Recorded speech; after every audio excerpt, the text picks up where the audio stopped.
പിതാവിന്റെയും പുത്രന്റെയും പരിശുദ്ധാത്മാവിന്റെയും നാമത്തിൽ ആമേൻ. എന്റെ പ്രിയപ്പെട്ടവരെ, ജനുവരി 14 ബുധനാഴ്ച അമ്മേ പരിശുദ്ധ അമ്മേ, അമ്മേ പരിശുദ്ധമേ, ദൈവമാതാവേ, കൃപാസനത്തിലൂടെ ഞങ്ങളുടെ ദേശത്തിനും അമ്മ മധ്യസ്ഥം തേടി തന്ന എല്ലാ അനുഗ്രഹങ്ങൾക്കും കൃപകൾക്കും ഞങ്ങളിപ്പോൾ ഹൃദയം നിറഞ്ഞ നന്ദി പറയുന്നു. അമ്മേ പരിശുദ്ധമേ, ദൈവമാതാവേ, 2004 ഡിസംബർ 7 ഉച്ചകഴിഞ്ഞ് 2:30 കൃപാസനത്തിൽ സംഭവിച്ച അമ്മയുടെ പ്രത്യക്ഷപ്പെടലിനെക്കുറിച്ച് തിരുസഭയ്ക്ക് സമർപ്പിച്ചിരിക്കുന്ന പഠനരേഖകളുടെ മേൽ സഭാത്മകമായ പഠനം ആരംഭിക്കുവാൻ ഞങ്ങൾ പ്രാർത്ഥിക്കുന്നു. അമ്മേ പരിശുദ്ധമേ, ഭൂസ്വർലോകങ്ങളുടെ രാജ്ഞിയായ അങ്ങേയ്ക്ക് ഭൗമസംരക്ഷണത്തിനായി പ്രപഞ്ചപ്രകൃതിയെ തന്നെ തിരുസഭ പ്രതിഷ്ഠിക്കുവാൻ ഈ പ്രത്യക്ഷീകരണം വഴി ഇടയാക്കണമേ. പരിശുദ്ധമേ, ജപമാല മാതാവേ, സകല പ്രാർത്ഥനയോടും ചേർത്ത് ഞങ്ങളിപ്പോൾ പ്രാർത്ഥിക്കുന്ന ഈ കുടുംബത്തിന്റെ പ്രത്യേക നിയോഗം പറ മക്കളെ.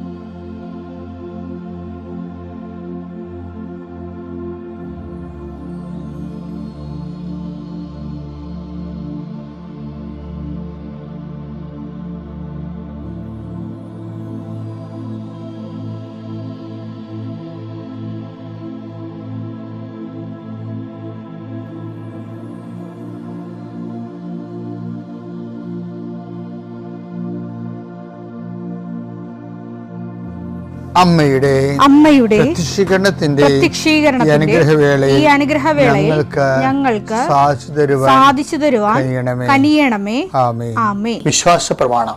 സർവശക്തനായ പിതാവും ആകാശത്തിന്റെയും ഭൂമിയുടെയും സൃഷ്ടാവുമായ ദൈവത്തിൽ ഞാൻ വിശ്വസിക്കുന്നു. അവിടുത്തെ ഏകപുത്രനും ഞങ്ങളുടെ കർത്താവുമായ ഈശോമിശിഹായിലും ഞാൻ വിശ്വസിക്കുന്നു.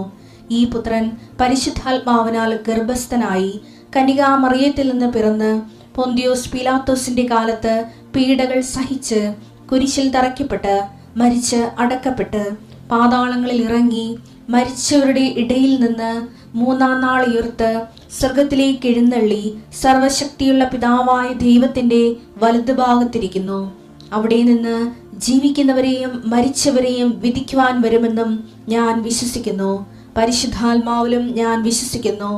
വിശുദ്ധ കത്തോലിക്കാ സഭയിലും പുണ്യവാന്മാരുടെ ഐക്യത്തിലും പാപങ്ങളുടെ മോചനത്തിലും ശരീരത്തിന്റെ ഉയർപ്പിലും നിത്യമായ ജീവിതത്തിലും ഞാൻ വിശ്വസിക്കുന്നു. ആമേൻ. സുഖസ്ഥനായ ഞങ്ങളുടെ പിതാവേ, അങ്ങയുടെ നാമം പൂജിതമാകണമേ. അങ്ങയുടെ രാജ്യം വരണമേ. അങ്ങയുടെ തിരുമനസ് സ്വർഗത്തിലെ പോലെ ഭൂമിയിലും ആകണമേ. അന്നു വേണ്ടുന്ന ആഹാരം ഇന്ന് ഞങ്ങൾക്ക് തരണമേ. ഞങ്ങളോട് തെറ്റ് ചെയ്യുന്നവരോട് ഞങ്ങൾ ക്ഷമിക്കുന്നത് പോലെ ഞങ്ങളുടെ തെറ്റുകൾ ഞങ്ങളോടും ക്ഷമിക്കണമേ. ഞങ്ങളെ പ്രലോഭനത്തിൽ ഉൾപ്പെടുത്തരുതേ, തിന്മയിൽ ഞങ്ങൾ രക്ഷിക്കണമേ. ആമേൻ. നന്മ നിറഞ്ഞ മറിയമേ, സ്വസ്തി. കർത്താവ് അങ്ങയുടെ കൂടെ സ്ത്രീകളിൽ അങ്ങ് അനുഗ്രഹിക്കപ്പെട്ടവളാകുന്നു. അങ്ങയുടെ ഉദരത്തിൻ ഫലമായി ഈശോ അനുഗ്രഹിക്കപ്പെട്ടവനാകുന്നു.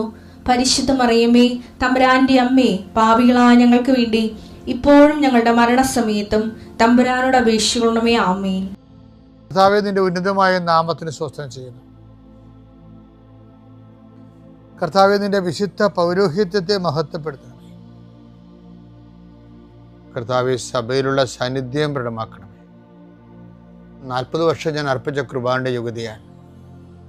കൃപാസനത്താരെ ജീവനോടെ പ്രത്യക്ഷപ്പെട്ട മാതാവിന്റെ മധ്യസ്ഥത്താൽ പിതാവിന്റെയും പുത്രന്റെയും പരിശുദ്ധാത്മാവിന്റെ നാമത്തിൽ ഞാൻ നിങ്ങളെ ആശീർവദിക്കുന്നു. കർത്താവേ, അങ്ങയുടെ മക്കളെ ഇന്ന് സഞ്ചരിക്കുന്ന ഓരോ വഴികളെയും നീ ആശീർവദിക്കണമേ. കർത്താവേ, അങ്ങയുടെ മക്കൾ ഇന്ന് കണ്ടുമുട്ടുന്ന ഓരോ വ്യക്തികളിലും കർത്താവിൻ്റെ ശക്തി നിറയട്ടെ. കർത്താവേ, അങ്ങയുടെ മക്കൾ ഇന്ന് യാത്ര തിരിക്കുന്ന ലക്ഷ്യം വെക്കുന്ന ഓരോ ലക്ഷ്യങ്ങളും കർത്താവിൻ്റെ നാമത്തിൽ സാധിക്കുകയും അനുഗ്രഹം പ്രാപിക്കുകയും ചെയ്യട്ടെ. ഇന്നത്തെ ദിവസം സമർപ്പിച്ച് പ്രാർത്ഥിക്കുക. കണ്ടുമുട്ടാൻ പോകുന്ന വ്യക്തികളെ മനസ്സിൽ കാണുക, ചെയ്യാൻ പോകുന്ന കാര്യങ്ങളെ മനസ്സിൽ കാണുക.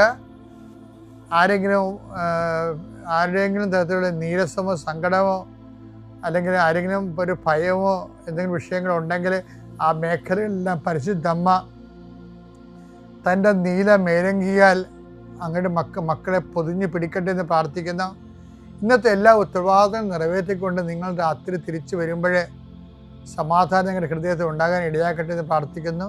നിത്യം പിതാവും പുത്രനും പരിശുദ്ധാത്മാവിനെ.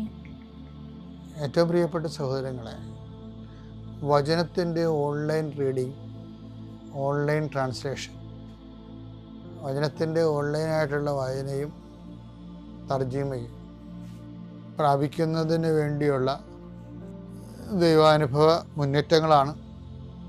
ഉടമ്പടിയിലെ വചന വായന കൊണ്ട് ഒരാൾ കരസ്ഥമാക്കേണ്ടത്. അരമണിക്കൂർ നമ്മൾ വചനം വായിക്കണ്ടേ? അവർക്ക് അച്ഛൻ പറഞ്ഞതൊക്കെ മനസ്സിലുണ്ടാവണം.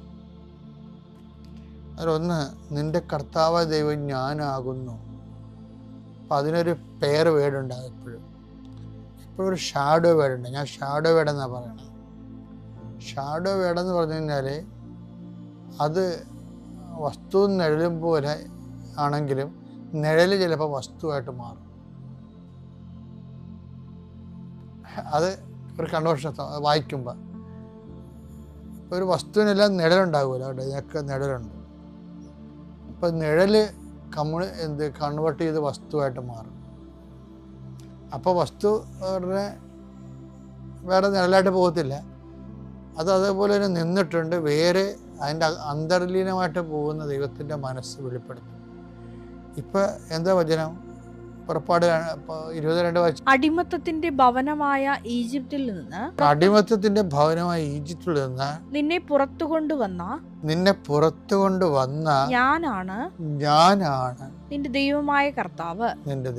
ഞാനല്ലാതെ വേറെ ദേവന്മാർ നിനക്കുണ്ടാകരുത്. എൻ്റെ വിഷയം എന്ന് വെച്ചാൽ നമ്മളുടെ ശ്രദ്ധ വ്യത്യസ്തങ്ങളായ രീതിയിൽ ഇൻവെസ്റ്റ് ചെയ്യപ്പെടുന്നത് ആധ്യാത്മികമായ ഒരു പരാജയമാണ്. ഇപ്പം നിൻ്റെ കർത്താവ് ദൈവം ഞാനാകുന്നു എന്ന് പറയുമ്പോൾ ഞാനല്ലാതെ മറ്റൊരു ദൈവം നിനക്കുണ്ടാവരുതെന്ന് പറയുന്നത് നമ്മൾ എപ്പോഴും കേൾക്കണ വചനമാണെങ്കിലും ഇതുപോലെ കേട്ടിട്ട് പ്രയോജനമില്ലാത്തൊരു വചനം ബൈബിളിലില്ല. കേട്ടിട്ട് ആൾക്കാർക്ക് പ്രയോജനം ഉണ്ടാകാത്തൊരു വചനം. എന്താ കാര്യം വെച്ചാൽ അർത്ഥം അറിയാത്ത കൊണ്ടാണ് ഈ സംഭവം. ഒരു വിഭാഗം ഇത് ചുമ്മാ വിഗ്രഹാരാധന എന്ന് പറഞ്ഞുകൊണ്ട് കാറിക്കൂവി മനുഷ്യൻ്റെ ശ്രദ്ധ തിരിച്ചു കളയും. എന്താ കാര്യം വെച്ചാൽ ദൈവത്തിന് പ്രാധാന്യം കൊടുക്കുന്നതിന് പകരം വേറെ എന്തിന് പ്രാധാന്യം കൊടുത്താലും ആർക്ക് പ്രാധാന്യം കൊടുത്താലും അത് കൺവേർട്ട് ചെയ്ത് വേറൊരു ദൈവമായിട്ട് വരുമത്. അപ്പോൾ വേറെ ദൈവം ഞാനില്ലാതെ മറ്റൊരു ദൈവം നിനക്കുണ്ടാവുമെന്ന് പറയുമ്പോൾ ശരിക്കും പറഞ്ഞാൽ ഒരു ദൈവമല്ല, ഒരു 9000 ദൈവമായിട്ടാണ് നമ്മൾ സഞ്ചരിക്കുന്നത്. കാര്യം വെച്ചാൽ എന്തിന് പ്രാധാന്യം കൊടുക്കുന്നത് അതാണ് എൻ്റെ ദൈവം.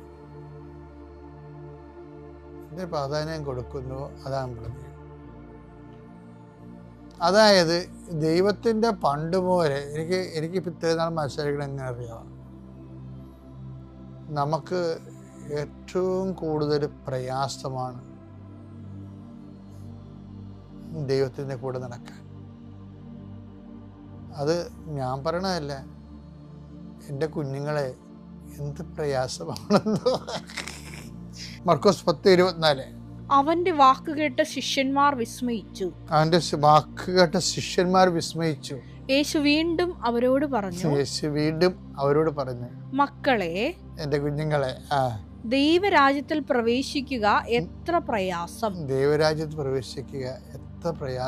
അതെന്താ പ്രശ്നം? ആളെ അറിയാതെ പറഞ്ഞു പോയതാണിത്. കർത്താവിനെ അറിയാവുന്ന പറയല്ലേ, സത്യം പറഞ്ഞ ഇത് പറയേണ്ടായിരുന്നു. കാര്യം ആള് പറഞ്ഞു പോയി ഇങ്ങനെ, എൻ്റെ മക്കളെ ദൈവരാജ്യത്തിൽ പ്രവേശിക്കുക എന്ത് പ്രയാസമാണെന്നോ. അപ്പോൾ ആൾക്കാരെല്ലാം ധനവാന്റെ കാര്യത്തിൽ തന്നെ പറയാണ് പോയത് 2000 കൊല്ലമായിട്ട്. എന്താണ് ധനവാൻ സ്വർഗ്ഗരാജ്യത്തിൽ പ്രവേശിക്കുക? അപ്പോൾ അങ്ങനെയാണെങ്കിൽ ഈ ബിസിനസ്സുകാരും മറ്റുള്ള ആൾക്കാരും 10 പൈസ ഉള്ളവർ ആരും ദൈവരാജ്യത്തിൽ പ്രവേശിക്കുകയില്ല. അത് ചില അണ്ണന്മാർ, അവർക്ക് ജന്മന ഈ ധനവാന്മാരോട് കോംപ്ലക്സ് ഉള്ള ആൾക്കാരുണ്ട്. അവരെ കരുതേക്കാൻ വേണ്ടി ചില ആൾക്കാർ ഉപയോഗിക്കുക. അത് കോംപ്ലക്സ് ആണ് ശരിക്കും. കർത്താവ് എന്താ പറഞ്ഞത്? മർക്കോസ് 10:25. 10:25. ധനവാൻ ദൈവരാജ്യത്തിൽ പ്രവേശിക്കുന്നതിനേക്കാൾ എളുപ്പം ധനവാൻ ദൈവരാജ്യം പ്രവേശിക്കുന്നത് എളുപ്പം ഒട്ടകം സൂചിക്കുഴയിലൂടെ കടക്കുന്നതാണ്. സൂചിക്കുഴയിലൂടെ കിടക്കുന്നതാണ്. അപ്പൊ എൻ്റെ അർത്ഥത്തിൽ ഈ ധനം ദൈവത്തിൻ്റെ ഒരു സ്ഥാനം ചിലരുടെ ജീവിതത്തിൽ ധനത്തിന് അറിയാതെ ദൈവത്തിൻ്റെ സ്ഥാനം വരും. പിന്നെ അവർ വിശ്വാസം വിറ്റുവരെ ധനം സമ്പാദിക്കാൻ നോക്കുമ്പോൾ ധനം അവരുടെ ഉള്ളിലുള്ള ദൈവത്തെക്കാളും വലിയ ദൈവമായിട്ട് ധനം മാറും. അത് ധനം മാത്രമല്ല, നമ്മൾ ദൈവത്തെക്കാൾ എന്തിന് പ്രാധാന്യം കൊടുക്കുന്നുവോ. ഇപ്പം നിസ്സാര കാര്യം. അപ്പം അതിന് വലിയ ആൾക്കാരും ചെറിയ ആൾക്കാരൊന്നും ഇല്ല. ചെറിയവരുടെ ഇടയിലും വലിയവരുടെ ഇടയിലും ദൈവത്തെ അവരുടെ ആഗ്രഹത്തിനേക്കാളും അവർ ഇഷ്ടപ്പെടുന്ന വിഷയത്തെക്കാളും വ്യക്തികളെക്കാളും താഴ്ന്ന നിലവാരമാണ് ദൈവത്തിന് കൊടുക്കുന്നത്. ഇപ്പം ഉദാഹരണത്തിന് ഞാൻ പണ്ടൊക്കെ, ഇപ്പോഴങ്ങനെയുള്ള ആൾക്കാരൊക്കെ ഒന്നും കാണുന്നില്ല. ഇപ്പം പണ്ടൊക്കെ ഈ കുടുംബങ്ങളിലൊക്കെ നമ്മൾ ബ്ലെസ് ചെയ്യാൻ വേണ്ടി ചെല്ലുമ്പോഴാണ് വല്യമ്മച്ചിമാരോടൊക്കെ ചോദിക്കുകയും, വല്യമ്മച്ചി 2 ആഴ്ച പള്ളി കണ്ടില്ല എന്ന് പറയും. എൻ്റെ കഴുത്തലുണ്ടായിരുന്ന പടയം വെച്ചെന്ന് പറയും. അപ്പം അതാണ് വിഷയം. കഴുത്തലുണ്ടായിരുന്നത് ചിലപ്പോൾ 1/2 പവനോ 1 പവനോ ആയിരിക്കുവേ. അത് പണയം വെച്ചതിൻ്റെ പേരിൽ പരിശുദ്ധ കുർബാന മുടക്കിയെന്നാണ് ചെടുത്തി പറയണത്. അപ്പം നമ്മൾ ചെടുത്തിൻ്റെ കഴുത്തിൽ എല്ലാവരും കൂടി ഉരുട്ടിപ്പടച്ച് കയറേണ്ട കാര്യമില്ല. നിങ്ങൾ ഈ ഞായറാഴ്ച കുർബാന മുടക്കുന്ന അണ്ണന്മാരെല്ലാവരും ഈ ചേടത്തേക്കുള്ള ഗതികെട്ട അവസ്ഥയാണ്. ചിലപ്പോൾ നിങ്ങളുടെ മക്കളുടെ മനസ്സമ്മതം, കൂട്ടുകാരുടെ മനസ്സമ്മതം, കല്യാണം എന്നൊക്കെ പറഞ്ഞ് നിങ്ങൾ ചാടിക്കയറി വലിയ സ്യൂട്ടും കോട്ടും ഇട്ട് നാട്ടുകാരെ പറ്റിക്കാൻ വേണ്ടി പോകത്തില്ലേ? അതെല്ലാം കുർബാനയും മുടക്കിയിട്ടല്ലേ പോണ ചില ആൾക്കാർ. അപ്പോൾ അത് ഒരു ദൈവമായിട്ട് മാറുകയാണ്. അപ്പം ദൈവമായിട്ടുള്ള ബന്ധം എന്താണ്? അത് ഒക്കുമ്പോൾ കൂടും. അപ്പോൾ ഒക്കുമ്പോൾ ഉള്ള ബന്ധമേ ഉള്ളു. കൂട്ടുകാരുടെ കല്യാണമൊന്നും ഇല്ല, നാട്ടുകാരിൽ വരെ ഫങ്ഷനൊന്നും ഇല്ല എന്നുണ്ടെങ്കിൽ രാത്രി സിനിമയും കണ്ടിരുന്ന ശേഷം വൈകുന്നേരത്തെ കുർബാനൊക്കെ പോകുന്ന ആൾക്കാരില്ലേ? രാവിലെ കിടന്നുറങ്ങി. ഇപ്പം ചിലരാണെങ്കിൽ പണ്ട് ഭാര്യമാരൊക്കെ ഉടുപ്പൊക്കെ തേച്ച് ശനിയാഴ്ച തേച്ച് അലക്കി ഇട്ട് ഭർത്താവ് വീട്ടിൽ കയറി ഒരു വെറുതെ പോയി നാളെ ഞായറാഴ്ചയാണേ എന്ന് പറയും. എന്ന് വെച്ച് കഴിഞ്ഞാൽ കിടന്നുറങ്ങരുതെന്ന, രാവിലെ പള്ളിയിൽ പോകാനാണ് ഞാൻ നിങ്ങളുടെ ഉടുപ്പ് തേക്കണമെന്ന് പറയണത്. ഇന്ന് അങ്ങനെ പറയാൻ ആരുമില്ല. എൻ്റെ അടുത്ത് ഇവർ വന്ന് നിൽക്കണമെല്ലാം വളരെ വിനയത്തോടും എളിമയോടും ആ കുഞ്ഞുങ്ങളെ കാണിക്കാനും കുഞ്ഞുങ്ങൾക്ക് അങ്ങനെ പറ്റി ഇങ്ങനെ പറ്റിയെന്നൊക്കെ പറയുമ്പോൾ എനിക്കറിയാം ഇവർ ദൈവത്തിന് വലിയ പ്രാധാന്യമില്ലാതെ ജീവിച്ച ആൾക്കാരാണ്. ആ മധുപിതുവിൻ്റെ കാലത്തും അല്ലാത്ത കാലത്തും പ്രഗ്നൻ്റ് ആയിരുന്ന കാലത്തും ഒന്നും കർത്താവിൻ്റെ കുറിച്ച് ചിന്തിച്ചിട്ടൊരു കൊന്ത പോലും ചെല്ലാത്ത പാർട്ടിയാണ്. പ്രസവിച്ച് കഴിയുമ്പോഴാണ് പല കുഞ്ഞുങ്ങൾക്കും കണ്ണും കാര്യം ഇല്ലെന്ന് പറയണം. അപ്പം കിടന്ന് നോക്കിയിട്ട് കാര്യമില്ല. ഒന്നാമത്തെ പണികളെല്ലാം ഇരന്ന് വാങ്ങിക്കണമാണ് കേട്ടോ. ഇരന്ന് വാങ്ങിക്കാനുള്ള കാര്യം പറയാം. പക്ഷേ നമ്മൾ ഒരു മനുഷ്യൻ്റെ ഏറ്റവും വലിയ ശാപം എന്ന് പറയണത് വിശ്വാസരാഹിത്യം. അതായത് വിശ്വാസം ഉണ്ടായിരുന്നൊരു കുടുംബത്തിൽ നിന്ന് വിശ്വാസം ഇല്ലാത്ത രീതിയിലുള്ള പ്രവർത്തനങ്ങൾ ചെയ്യുന്നവരാണ് ഏറ്റവും ശപിക്കപ്പെട്ടവർ. അതുകൊണ്ടാണ് ഈശോ പറഞ്ഞത് നിങ്ങൾക്ക് മുമ്പ് വേശ്യകളൊക്കെ വരുമെന്ന് പറഞ്ഞത്. വേശ്യകൾ തന്നെ അല്ലല്ലേ ഇപ്പോൾ വരാണത്, നിങ്ങൾക്ക് മുമ്പ് അവിശ്വാസികൾ വരുന്നുണ്ടല്ല. ഇപ്പം നിങ്ങൾ അവിശ്വാസികളുടെയൊക്കെ സാക്ഷ്യം കേട്ടില്ലേ? പണ്ട് അവിശ്വാസികളായിരുന്ന ആൾക്കാർ ഒരു നിമിഷം കൊണ്ട് നിങ്ങൾ 40 കൊല്ലം ദൈവതിരുസന്നിധിയിൽ കൊയ്തു കൂട്ടിയ അനുഗ്രഹത്തിൻ്റെ 40 ഇരട്ടിയാണ് ഇന്നലെ വരെ അവിശ്വാസിയായിരുന്ന ആൾ ഇന്ന് വിശ്വാസിയാകുമ്പോൾ കർത്താവിൻ്റെ തിരുസന്നിധി നേടണത്. അത്രയും നേട്ടത്തിനുള്ള സമയം നിനക്കുണ്ടായിരുന്നു. എന്നിട്ട് നീ അത് നാട്ടുകാരെ നേടാനും സ്വർണം നേടാനും പറമ്പ് നേടാനും പാർട്ടിക്കാരെ നേടാനും ഉള്ള കുടുംബ യൂണിറ്റും പാർട്ടി യോഗങ്ങളും സ്ത്രീകളുടെ എന്തോ സംഘടന ഉണ്ടല്ലോ, കുടുംബശ്രീ, അങ്ങനെയുള്ള പരിപാടികളെല്ലാം വെച്ചിരിക്കണത് എവിടെയാണ്?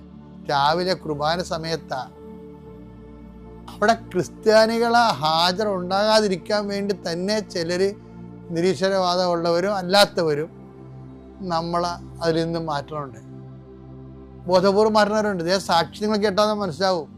തന്ത്രപൂർവ്വം കുടുംബശ്രീ എന്ന് മാറ്റണതിൻ്റെ വേണ്ടി എടുത്തിരിക്കുന്ന നിലപാടുകൾ, പാർട്ടി യോഗത്തിൽ നിന്ന് എടുത്ത നിലപാടുകൾ, അങ്ങനെ കാലാന്തരത്തിൽ ദൈവത്തെയും പള്ളിയെയും ഉപേക്ഷിച്ചവർ മാത്രം പാർട്ടി പ്രവർത്തിച്ചാൽ മതിയെന്ന് പറഞ്ഞുകൊണ്ട് നമ്മുടെ കുർബാന സമയത്ത് ട്യൂഷൻ, നമ്മുടെ കുർബാന സമയത്ത് പാർട്ടി സമ്മേളനം, പരിശുദ്ധ കുർബാനയുടെ സമയത്ത് അതുപോലെ തന്നെയുള്ള യോഗങ്ങളൊക്കെ വെച്ചിട്ട് പതുക്കെ ഒന്നെങ്കിൽ അത് നിന്നെ ആശ്രയിച്ചിരിക്കും. ഒന്നെങ്കിൽ നിന്നെ പാർട്ടിയിൽ നിന്ന് അവർ മാറ്റും, അല്ലെങ്കിൽ അവിടുത്തെ ആനുകൂല്യം നിനക്ക് തരത്തില്ല, അല്ലെങ്കിൽ നിനക്ക് നീ അവരിൽ നിന്ന് നീ ദൈവത്തിൽ നിന്ന് മാറും. ഇതെന്താണ് സംഭവിച്ചതെന്ന് നീ ചിന്തിച്ചാൽ മതി. ഏതായാലും കർത്താവ് പറഞ്ഞു പോയി, എന്താണ്? ഞെരുക്കമാണ് മകനെ, സ്വർഗ്ഗരാജ്യത്തിൽ പ്രവേശിക്കുക ഞെരുക്കം, ബലം പ്രയോഗിക്കുന്നവൻ മാത്രം അതിൽ പ്രവേശിക്കുന്നവൻ. ഇപ്പം എല്ലാം മനസ്സിലായില്ലേ?